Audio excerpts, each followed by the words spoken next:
Ready start. जब झारखंड की राजधानी रांची में प्रदर्शनकारी छात्रों पर लाठीचार्ज के लिए राज्य सरकार की चौतरफा आलोचना हो रही थी, लगभग उसी समय दक्षिणी राज्य तमिलनाडु की विधानसभा ने एक ऐसा प्रस्ताव पारित किया जिससे नीट परीक्षा का मुद्दा फिर से बहस में आ गया है। तमिलनाडु की विजय सरकार ने देश भर के मेडिकल कॉलेजों के स्नातक पाठ्यक्रम में दाखिले के लिए आयोजित एकीकृत परीक्षा नीट को ही खत्म करने का प्रस्ताव पारित किया है। दिलचस्प बात यह है कि भाजपा को छोड़कर विधानसभा की सभी पार्टियों ने एक मत से इसे पारित किया है। यहाँ तक कि केंद्र में सत्तारूढ़ एनडीए की सहयोगी अन्ना द्रमुक ने भी इस प्रस्ताव के पक्ष में मतदान किया है।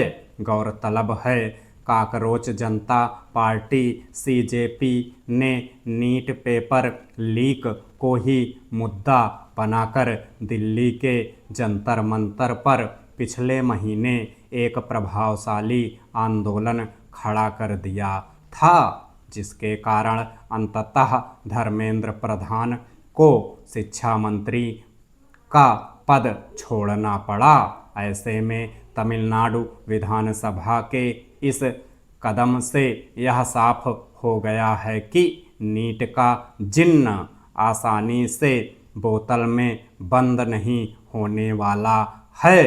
तमिलनाडु की पिछली द्रमुक सरकार भी नीट के खिलाफ थी।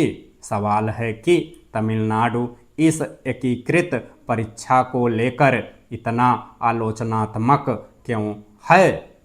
दरअसल तमिलनाडु सरकार का शुरू से यह मानना रहा है कि ग्रामीण और आर्थिक रूप से कमजोर तबके के बच्चों के साथ इस परीक्षा से न्याय नहीं हो रहा, क्योंकि महंगी कोचिंग और शहरी सुविधाओं वाले बच्चों से वे प्रतिस्पर्धा नहीं कर सकते। इसलिए राज्य स्तर पर ही मेडिकल कॉलेजों में दाखिले की परीक्षा आयोजित होनी चाहिए।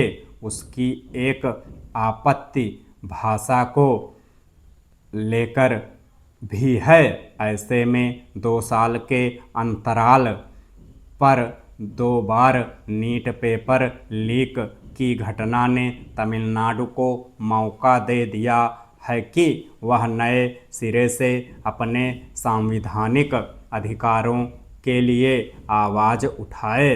संविधान निर्माताओं ने शिक्षा को राज्य सूची में ही रखा था, लेकिन 42वें संविधान संशोधन के जरिए इसे समवर्ती सूची में डाला गया और तब से ही अलग अलग मुद्दों पर केंद्र राज्य में टकराव होते रहे हैं। कभी भाषा के नाम पर तो कभी पाठ्यक्रम को लेकर और अब एकीकृत परीक्षा के बहाने से।